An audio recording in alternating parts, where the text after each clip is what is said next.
ക്ലാസ്സിലേക്ക് എല്ലാവർക്കും സ്വാഗതം. 96ാമത്തെ ക്ലാസ് ആണ് ഇന്ന് എടുക്കുന്നത് കേട്ടോ. ഇന്ന് നമ്മൾ ഫ്രീ ഫ്രോക്കിന്റെ ഫുൾ സ്റ്റിച്ചിങ് ആണ് ചെയ്യാൻ പോകുന്നത്. ഫസ്റ്റ് പാർട്ടില് കട്ടിങ് പഠിച്ചായിരുന്നു. അതിനുശേഷം നമ്മൾ ഇതുപോലത്തെ ഒരു ഫ്രില്ല് വന്നിട്ടുള്ള നെക്ക് ഡിസൈൻ ആണ് പഠിച്ചത്. ഇന്ന് നമ്മൾ ഇതിന്റെ ഫുൾ സ്റ്റിച്ചിങ് ആണ് പഠിക്കാൻ പോകുന്നത് കേട്ടോ. അപ്പൊ ഇതുപോലത്തേക്ക് തയ്ച്ച് പഠിക്കുവാണെങ്കിൽ നമുക്ക് വീട്ടിലിരുന്നൊക്കെ അത്യാവശ്യം നല്ല രീതിക്ക് വരുമാനം ഉണ്ടാക്കാം. ഫ്രീ സൈസിലാണ് ചെയ്യുന്നത്. വീട്ടിലൊക്കെ നിൽക്കുമ്പോൾ ഇതുപോലത്തെ ഡ്രസ്സായിരിക്കും ഏറ്റവും കൂടുതൽ നല്ലതാവും കേട്ടോ. കാരണം നമുക്ക് നമ്മുടെ ആ ഒരു ഷേപ്പിനനുസരിച്ചിട്ട് ഈ വള്ളി വെച്ചിട്ട് അഡ്ജസ്റ്റ് ചെയ്ത് കൊടുക്കാവുന്നതാണ്. കുട്ടികൾക്ക് വേണമെങ്കിൽ കുട്ടികൾക്ക് ചെയ്യാം. അളവെടുക്കുന്നതൊക്കെ എങ്ങനെയാണെന്ന് ഇതിന്റെ കട്ടിംഗ് പാർട്ട് 1 ഞാൻ കാണിച്ചിട്ടുണ്ടായിരുന്നു. അപ്പോൾ ഇന്ന് നമ്മൾ ഇതിന്റെ 3ാമത്തെ പാർട്ട്, അതായത് ഫുൾ സ്റ്റിച്ചിങ് ആണ് പഠിപ്പിച്ച് തരാൻ പോകുന്നത്. അപ്പൊ നമുക്ക് ഇതെങ്ങനെയാണ് ചെയ്യുന്നതെന്ന് നോക്കാം. ആദ്യമേ ഇതിന്റെ താഴെ ഭാഗത്ത് പ്ലീറ്റ്സ് ഇട്ട് കൊടുക്കാം കേട്ടോ. അതിനായിട്ട് നമ്മളിത് ഇതുപോലത്തെ കുറച്ച് കഷ്ണങ്ങള് കട്ടിംഗ് വീഡിയോയിൽ തന്നെ കട്ട് ചെയ്ത് എടുത്തിട്ടുണ്ടായിരുന്നു. അപ്പോൾ ഇതെല്ലാം ഫസ്റ്റ് ഒന്ന് ജോയിന്റ് ചെയ്ത് എടുക്കണം. ഇതുപോലത്തെ കുറച്ച് 4 കഷ്ണങ്ങളാണ് നമ്മളുടെ കയ്യിൽ ഉള്ളത്. 2 കഷ്ണം ഫ്രണ്ടില്, 2 കഷ്ണം ബാക്കില്. അപ്പോൾ ഞാനപ്പോ രണ്ടായിട്ട് ഇതിനെ ഒന്ന് വെവ്വേറെ ഒന്ന് വെക്കുവാണ്. എന്നിട്ട് 2 തമ്മിൽ ആദ്യമേ ജോയിന്റ് ചെയ്യും, പ്ലീറ്റ്സ് ഇടും. അതിനുശേഷം നമുക്ക് ഇത് ചെയ്യാം കേട്ടോ. അപ്പൊ ഇതൊക്കെ എങ്ങനെയാണെന്ന് കാണിച്ചു തരാം. ഒരു കഷ്ണം ഇങ്ങനെ ഒന്ന് ഓപ്പൺ ചെയ്യാം. അതിന്റെ മീതെ 2ാമത്തെ കഷ്ണം വെക്കുമ്പോൾ രണ്ടിന്റെയും നല്ല വശം തമ്മിൽ വേണം ഇങ്ങനെ ഒന്ന് വെച്ചു കൊടുക്കാനായിട്ട്. എന്നിട്ട് ഈ 2 അറ്റം ഒരുപോലെ വെച്ചിട്ട് ഫസ്റ്റ് ഇവിടെ ഒരു സ്റ്റിച്ച് കൊടുക്കുക. എന്നിട്ട് ഇത് ഓപ്പൺ ചെയ്തിട്ട് ഇവിടെ ഒന്ന് പതിച്ച് അടിക്കണം കേട്ടോ. അപ്പൊ ഞാൻ ഇവിടെ ഒരു സ്റ്റിച്ച് ഇങ്ങനെ ഒന്ന് ചെയ്യാൻ പോവാം. ഇവിടെ ഇങ്ങനെ ഒരു സ്ട്രെയിറ്റ് ആയിട്ട് തയ്ച്ച് കൊടുത്തിട്ടുണ്ട്. ഇനി ഇതിങ്ങനെ ഒന്ന് ഓപ്പൺ ചെയ്യാം കേട്ടോ. ഓപ്പൺ ചെയ്തിട്ട് ഒന്നെങ്കിൽ ഇവിടെ തയ്ക്കാം, ഇല്ലെങ്കിൽ ഇവിടെ തയ്ക്കാം. എവിടെ തയ്ച്ചാലും ഈ 2 തുണി നമ്മൾ തയ്ക്കുന്നതിന്റെ താഴെ ഭാഗത്തായിട്ട് ഉണ്ടായിരിക്കണം. അപ്പൊ ഞാൻ ഇവിടെ വെച്ചിട്ടാണ് പതിച്ച് അടിക്കാൻ പോകുന്നത് കേട്ടോ. നേരെ മെഷീനിലേക്ക് ഇങ്ങനെ അങ്ങോട്ട് വെച്ചു കൊടുക്കാം. എന്നിട്ട് അത്യാവശ്യം ഇങ്ങനെ ഉരുത്തി പിടിച്ചിട്ട് വേണം പതിച്ച് അടിക്കാനായിട്ട്. ഇനി ഇതിൽ നമ്മൾ ചെറിയ പ്ലീറ്റ്സ് ഇട്ട് കൊടുക്കാൻ പോവാണ് കേട്ടോ.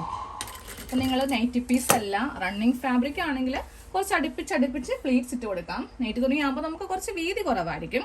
ആദ്യമേ ഇവിടെ ഒരു 2 ഇഞ്ചോളം വിട്ട് കൊടുക്കുക. എന്നിട്ട് വേണം ഇവിടെ നിന്ന് ഇങ്ങനെ അങ്ങോട്ട് ചെറിയ പ്ലീറ്റ്സ് ഇടാനായിട്ട്.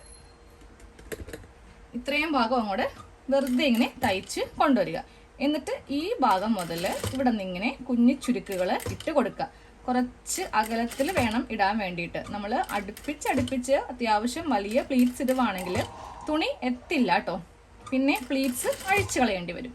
അപ്പോൾ അതിലും ഭേദം ഇതുപോലെ ഇങ്ങനെ പ്ലീറ്റ്സ് അങ്ങോട്ട് അറ്റം വരെ അങ്ങോട്ട് ഇട്ട് എടുക്കണം.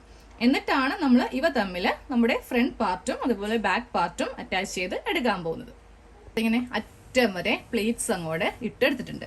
ഇതിന്റെ നല്ല വശം തന്നെ ഇങ്ങനെ ഇരിക്കട്ടെ കേട്ടോ. ഇതിന്റെ മീതെ ഒന്നെങ്കിൽ ഫ്രണ്ട് പാർട്ട് ഇല്ലെങ്കിൽ ബാക്ക് പാർട്ട് ഏത് വേണമെങ്കിലും വെച്ചിട്ട് നമുക്കൊന്ന് ജോയിന്റ് ചെയ്ത് എടുക്കാം കേട്ടോ. അപ്പൊ ഞാനിപ്പോ ഫ്രണ്ട് പാർട്ടാണ് എടുത്തിരിക്കുന്നത്. ഈ 2 അറ്റം തമ്മിൽ ആദ്യമേ ഇങ്ങനെ ഒന്ന് പിടിച്ച് നമുക്ക് ഇതിന്റെ അറ്റം കൊണ്ടുവരണം. ഇത് കറക്റ്റ് ആണോ എന്ന് അറിയാൻ വേണ്ടിട്ട് എന്തെങ്കിലും ഒരു വ്യത്യാസം ഉണ്ടെങ്കിൽ നമുക്ക് അതനുസരിച്ചിട്ട് പ്ലീറ്റ്സ് ചിലപ്പോൾ അഴിക്കേണ്ടി വരും, ഇല്ലെങ്കിൽ ചിലപ്പോൾ കുറച്ചുകൂടി പ്ലീറ്റ്സ് ഇട്ട് കൊടുക്കേണ്ടി വരും. അപ്പൊ ഞാനിതിന്റെ അറ്റം അങ്ങോട്ടൊന്ന് എടുക്കുവാണ് കേട്ടോ. ഒരു കുറച്ച്, അതായത്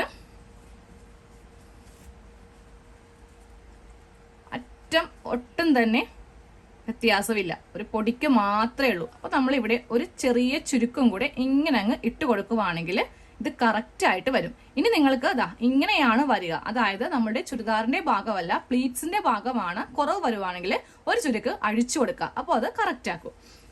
അങ്ങനെ നമ്മളൊന്ന് കറക്റ്റ് ഒന്ന് നോക്കിയിട്ട് വേണം ഇതൊന്ന് ജോയിൻ ചെയ്ത് കൊടുക്കാൻ വേണ്ടിയിട്ട്. അപ്പോൾ ഇവിടെ നിന്ന് ഇങ്ങനെ അങ്ങോട്ട് വെച്ചിട്ട് 1/2 ഇഞ്ച് വ്യത്യാസത്തിൽ നമ്മൾ ആദ്യമേ ഒന്ന് കെട്ടിട്ട് കൊടുക്കുക. എന്നിട്ട് വേണം സ്റ്റാർട്ട് ചെയ്യാനായിട്ട്. സ്ട്രെയിറ്റ് ആയിട്ട് തന്നെ നമുക്ക് ഇവ തമ്മിലൊന്ന് തയ്ച്ച് എടുക്കാം കേട്ടോ. നമുക്ക് വീട്ടിൽ ചുമ്മാതൊക്കെ ഇരിക്കുന്ന സമയത്ത് ഇതുപോലത്തെ ചെറിയ നൈറ്റി തുണികളൊക്കെ മേടിച്ചിട്ട് ഇതുപോലത്തേക്ക് നമ്മുടെ കുട്ടികൾക്കാണെങ്കിലും ചെയ്യാം, വീടിനടുത്തുള്ളവർക്ക് ചെയ്യാം. നമുക്ക് വേണമെങ്കിലും വീട്ടിലൊക്കെ സാധാരണയായിട്ട് നമ്മളെല്ലാവരും ചുരിദാറും നൈറ്റിയൊക്കെ അല്ലേ ഉപയോഗിക്കാം. അതിന് പകരമായിട്ട് ചെയ്യാം. നിങ്ങൾക്ക് വേണമെങ്കിൽ പുറത്ത് തയ്ച്ചു കൊടുക്കാം. എങ്ങനെ വേണമെങ്കിലും നമുക്ക് ഇത് ചെയ്തെടുക്കാം കേട്ടോ.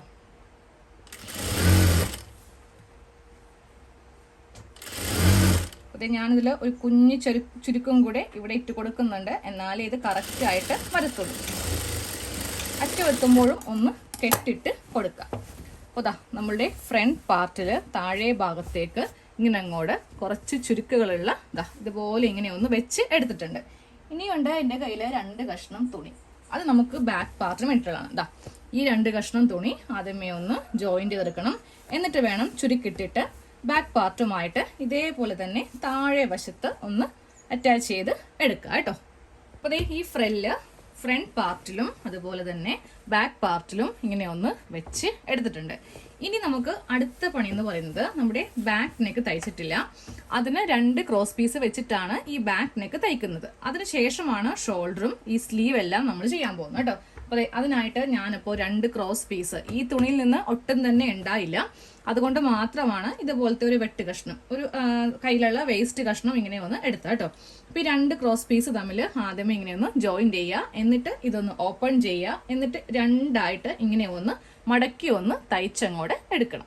അതെ, ക്രോസ് പീസ് ഇങ്ങനെ ഒന്ന് 2ആക്കി മടക്കി ഇങ്ങനെ ഒന്ന് തയ്ച്ച് എടുത്തിട്ടുണ്ട്.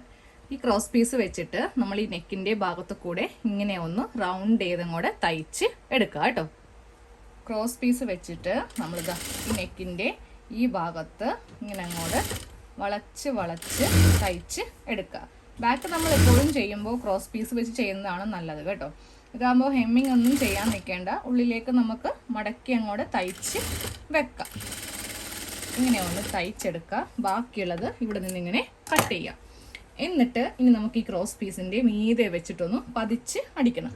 ഇങ്ങനെ അങ്ങോട്ട് വെച്ചിട്ട് ഇതിന്റെ മീതെ ഒന്ന് പതിച്ച് അത്യാവശ്യം വലിച്ചു പിടിക്കുക. ഒത്തിരി ഓവറായിട്ട് ക്രോസ് പീസിന്റെ മീതെ വലിക്കരുത്. ഇങ്ങനെ അങ്ങോട്ട് പതിച്ചടിക്കുക. ഒന്നും കൂടി ഇവിടെ ലെവൽ ചെയ്യുക. ഇനി നമ്മൾ നേരെ ഇതിന്റെ ഷോൾഡർ ഒന്ന് കൂട്ടാൻ പോവുക. അപ്പോൾ നല്ല വശം ഇങ്ങനെ അങ്ങോട്ട് വെച്ചേക്കുക. ഇതിന്റെ മീതെ ഫ്രണ്ട് പാർട്ടിന്റെ നല്ല വശം വെക്കുക. എന്നിട്ട് വേണം നമുക്ക് ഷോൾഡർ കൂട്ടാൻ വേണ്ടിയിട്ട്. അപ്പോൾ ഇതിന്റെ മീതെ ഞാൻ ഫ്രണ്ട് പാർട്ട് ഇട്ട് കൊടുക്കുവാണ്. ഫ്രണ്ട് പാർട്ട് വെക്കുമ്പോൾ നമ്മൾ ഇതുപോലത്തെ ഒരു നെക്കാണല്ലോ ചെയ്തത്. കറക്റ്റ് ഈ ഭാഗം വേണം ഇങ്ങനെ വെക്കാൻ. ഒരിക്കലും ഇത് ഉള്ളിലേക്കൊന്നും വെച്ചിട്ട് വെക്കരുത്. ഇങ്ങനെ അങ്ങോട്ട് വെച്ചിട്ട് ക്രോസ് പീസ് മീതേക്ക് വെക്കുക, ഇവിടെ തയ്ക്കുക. അതുപോലെ തന്നെ ഈ പാർട്ടാണെങ്കിലും ഇങ്ങനെ അങ്ങോട്ട് വെക്കുക, ഇങ്ങനെ അങ്ങോട്ട് വെക്കുക, ക്രോസ് പീസ് മീതേക്ക് വെക്കുക. എന്നിട്ട് ഇവ തമ്മിൽ പിടിച്ചിട്ട് സ്ട്രെയിറ്റ് ആയിട്ട് തയ്ക്കണം. അതേപോലെ ഇങ്ങനെ ഷോൾഡർ ഒന്ന് കൂട്ടിയെടുത്തിട്ടുണ്ട് കേട്ടോ. എന്നിട്ട് ഈ ക്രോസ് പീസ് ഉള്ളിലേക്ക് വെച്ചിട്ട് ഇങ്ങനെ ഒന്നും കൂടെ തയ്ച്ചങ്ങോട്ട് കളഞ്ഞേക്കാം. ഇനിയാണ് നമ്മൾ ഇതിൽ സ്ലീവ് അറ്റാച്ച് ചെയ്യാൻ പോകുന്നത്. അപ്പോൾ ഒരു ചെറിയ സ്ലീവ് ആണ് കട്ട് ചെയ്തത്. വലിയ സ്ലീവിനുള്ള തുണി ഉണ്ടായില്ല. നമ്മൾ ഈ പ്ലീറ്റ്സ് വെച്ചത് കൊണ്ടിട്ടാണ് തുണി ഇല്ലാതെ പോയത് കേട്ടോ. അപ്പോൾ സ്ലീവിന്റെ താഴെ ഭാഗം ജസ്റ്റ് ഒന്ന് മടക്കടിക്കണമെങ്കിൽ അടിക്കാം, ഇല്ലെങ്കിലും കുഴപ്പമില്ല. കാരണം തേരുഭാഗമാണ്. ചിലപ്പോൾ ആ പ്രിന്റ് ഉണ്ടെങ്കിൽ അതങ്ങോട്ട് ഉള്ളിലേക്ക് മടക്കി അടിച്ച് കളഞ്ഞേക്കാം. അപ്പോൾ ഞാൻ ചെറുതായിട്ടൊന്ന് മടക്കി അടിക്കുന്നുണ്ട്. അവിടെ കുറച്ച് കട്ടി കിട്ടാൻ വേണ്ടി മാത്രം ജസ്റ്റ് ഇങ്ങനെ കൊടുത്തിട്ട് ഒന്ന് മടക്കി അങ്ങോട്ട് സ്ലീവിന്റെ താഴെ ഭാഗം ഒന്ന് തയ്ക്കുവാണ് കേട്ടോ. ഇങ്ങനെ അങ്ങോട്ട് തയ്ച്ചില്ലെങ്കിൽ ഒരു കുഴപ്പമില്ല. ഇപ്പൊ നമ്മൾ പുറത്തുനിന്നൊക്കെ മേടിക്കുന്ന റെഡിമെയ്ഡ് നൈറ്റിയുടെ സ്ലീവ് ഒന്നും ഇതുപോലെ താഴെ ഭാഗം തയ്ച്ച് കാണത്തില്ല. വെറുതെ ഇങ്ങനെ അങ്ങോട്ട് പ്ലെയിൻ ആയിട്ടായിരിക്കും വെച്ചിരിക്കുക. അപ്പൊ ഞാനിപ്പോൾ സ്ലീവിന്റെ ജസ്റ്റ് ഒന്നും കൂടെ തയ്ച്ചു പോവാണ്. അപ്പോൾ രണ്ടാമത്തെ സ്ലീവ് ഒന്ന് തയ്ക്കട്ടെ. 2 സ്ലീവിന്റെയും താഴെയൊക്കെ ഇങ്ങനെയൊന്ന് മടക്കി തയ്ച്ചെടുത്തിട്ടുണ്ട്. ഈ ഷോൾഡറിന്റെ ഭാഗത്ത് വേണം സ്ലീവിന്റെ സെന്റർ ഇങ്ങനെ വെക്കാൻ. വെക്കുമ്പോൾ 2 നല്ല വശങ്ങൾ തമ്മിൽ വെക്കുക. ഈ 2 സെന്ററും ഒരുമിച്ച് വെക്കാം. നേരെ ഇത് മെഷീനിലേക്ക് ഇങ്ങനെ അങ്ങോട്ട് കൊണ്ടുപോവുക. ഈ സെന്ററിൽ ആദ്യമേ ഇങ്ങനെ അങ്ങോട്ട് തയ്ച്ച് താഴത്തേക്ക് വന്നു. ഫസ്റ്റ് ഇവ തമ്മിൽ തയ്ച്ചെടുക്കണം. അതിനുശേഷമായിരിക്കണം ഈ 2 ഭാഗങ്ങൾ തമ്മിൽ തയ്ക്കേണ്ടത്. അപ്പൊ ഇതുപോലെ 2 സ്ലീവ് ഒന്ന് ചെയ്യാം കേട്ടോ. അത് 2 സ്ലീവ് എല്ലാം ചെയ്ത് കഴിഞ്ഞിട്ടുണ്ട്. ഇനി നമ്മൾ ഇതിന്റെ സൈഡ് കൂട്ടാൻ പോവാണ്. അതിനു മുന്നേ നമുക്ക് ആ വള്ളി വെക്കുന്ന ഭാഗം കൂടെ ഒന്ന് മാർക്ക് ചെയ്ത് കൊടുക്കണം. കാരണം ഇത് ഫ്രോക്ക് ആയിട്ടാണ് നമ്മൾ ചെയ്യുന്നത്. അപ്പൊ എപ്പോഴും നല്ല ഫ്രീ സൈസ് ആയിട്ട് വേണം ചെയ്യാൻ വേണ്ടിയിട്ട്. ഒരിക്കലും ബോഡി ഷേപ്പ് ഒന്നും ചെയ്ത് കൊടുക്കരുത് കേട്ടോ. അപ്പൊ ഞാനപ്പോ ഇതിന്റെ ഷോൾഡറിന്റെ ഭാഗത്ത് ടേപ്പ് ഇങ്ങനെ അങ്ങോട്ട് വെച്ച് കൊടുക്കുവാണ് ഏറ്റവും മുകളിൽ. എന്നിട്ട് താഴത്തേക്ക് ഞാനൊരു 14 ഇഞ്ച് ഇങ്ങനെ ഒന്ന് മാർക്ക് ചെയ്ത് കൊടുക്കുവാണ് കേട്ടോ. ഈ ഭാഗത്ത് വള്ളി വെക്കും. വള്ളി ഇതിന്റെ ഉള്ളിലായിരിക്കണം വെച്ച് കൊടുക്കേണ്ടത്. അപ്പൊ ഞാൻ ഇതിന്റെ തന്നെ 2 കഷ്ണം സ്ട്രിപ്പ് കട്ട് ചെയ്ത് കട്ടിങ്ങിലൊക്കെ എടുത്തിട്ടുണ്ടായിരുന്നു. കണ്ടവർക്ക് അത് മനസ്സിലാവും. പക്ഷെ ഇപ്പൊ കുറച്ച് ദിവസം ആയല്ലോ നമ്മള് ക്ലാസ് എല്ലാം ചെയ്തിട്ട്. കുട്ടികൾക്ക് എക്സാം ഒക്കെ ആയതുകൊണ്ടിട്ടാണ് ഞാൻ ക്ലാസ് അപ്പോൾ ഇടാതിരുന്നത് കേട്ടോ. അപ്പോൾ ആ തുണിയൊക്കെ എൻ്റെ കയ്യിൽ നിന്ന് മിസ്സായി പോയി. ഭാഗ്യത്തിന് ആ ഫ്രില്ല് വെക്കാണ്ടൊക്കെ കുറച്ച് വലിയ കഷ്ടമായതുകൊണ്ട് അത് അവിടെ ഉണ്ടായിരുന്നു. അപ്പോൾ ഞാനപ്പോൾ ഈ ബ്ലാക്ക് കളർ വെച്ചിട്ട് 2 വള്ളി ചെയ്തെടുത്തിട്ടുണ്ട്. വള്ളി വെക്കുമ്പോൾ നേരെ ഇതിന്റെ ഉൾഭാഗം എടുക്കാം. നമ്മൾ മാർക്ക് ചെയ്തിട്ടുണ്ട് അവിടെ ഇങ്ങനെ ഒന്ന് വെച്ച് കൊടുക്കാം. എന്നിട്ട് വേണം ഇതിന്റെ മീതേക്ക് ഈ തുണി ഇട്ടിട്ട് ഇവിടെ ഇങ്ങനെ 2-3 സ്റ്റിച്ച് ആയിട്ട് അങ്ങോട്ട് കൊടുക്കുക. ഇല്ലെങ്കിൽ വള്ളി വിട്ടുപോകും. സെയിം ഇതേപോലെ തന്നെ ഇപ്പറേ ഭാഗത്തും മാർക്ക് ചെയ്തിട്ട് വള്ളി അങ്ങോട്ട് വെച്ചേക്കാം കേട്ടോ. എന്നിട്ട് താഴത്തെ കറ്റമറി അങ്ങോട്ട് തയ്ച്ച് എടുക്കണം. നമ്മുടെ ഫ്രോക്കിന്റെ ഫുൾ വീഡിയോ കഴിഞ്ഞിട്ടുണ്ട്. നമ്മൾ 3 പാർട്ടായിട്ടാണ് ഇതൊന്ന് പഠിച്ചെടുത്തത് കേട്ടോ. ഈ വള്ളി നമുക്ക് ബാക്കിലാണ് കെട്ടി വെക്കേണ്ടത്. ഒരു നെക്ക് ഡിസൈൻ ഒക്കെ ചെയ്തിട്ടുണ്ട്. താഴെ ഭാഗത്ത് ഇതുപോലെ ഫ്രില്ലെല്ലാം ചെയ്ത് കൊടുത്തിട്ടുമുണ്ട്. അപ്പൊ ഇതുപോലെ ഒന്നെങ്കിൽ സ്വയമേ ഇല്ലെങ്കിൽ പുറത്ത് തയ്ച്ചു കൊടുക്കുക. നല്ലതുപോലെ നമുക്ക് വരുമാനം ഉണ്ടാക്കിയെടുക്കാം കേട്ടോ. അപ്പൊ നമുക്ക് അടുത്ത വീഡിയോയിൽ കാണാം.